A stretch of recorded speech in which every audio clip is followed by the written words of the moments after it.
Member for Thornhill. Mr. Speaker, the Liberal House Leader answering for the Prime Minister says he accepted the Ethics Commissioner's recommendations. Mr. Speaker, the Ethics Commissioner made no recommendations. The Ethics Commissioner found the Prime Minister broke the law.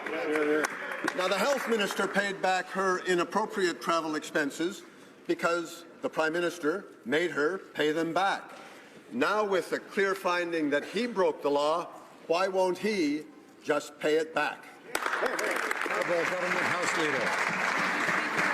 Just said in French, I shall repeat in English, that the former Commissioner has acknowledged that these costs are incurred as part of the role of the Prime Minister. It was the Conservatives that demanded that an investigation take place, and now that an investigation has taken place and the ex-Commissioner has submitted her report, they refuse to accept its conclusions. We on this side respect the work of officers of Parliament. We thank the ex-Commissioner for her important work. The Prime Minister has accepted responsibility. The Prime Minister has accepted his findings. There was recommendations that were put in place. That's exactly why the Prime Minister put a screen in place. That's exactly why he will ensure that future family vacations are cleared ahead of time. Thank you, Mr. Speaker.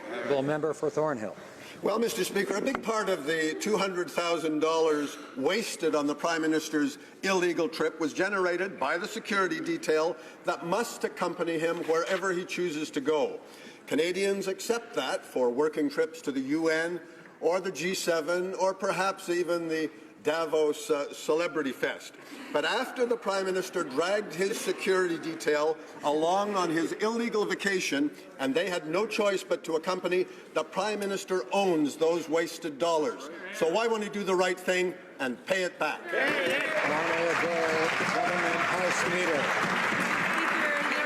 Security agencies that are tasked with the responsibility to provide their expertise to ensure that the safety of the Prime Minister is ensured. Whenever and wherever the Prime Minister travels, there are costs related to security. We always accept the advice of our security agencies as to how to best ensure the safety of the Prime Minister, as was the case for past Prime Ministers. Thank you, Mr. Speaker.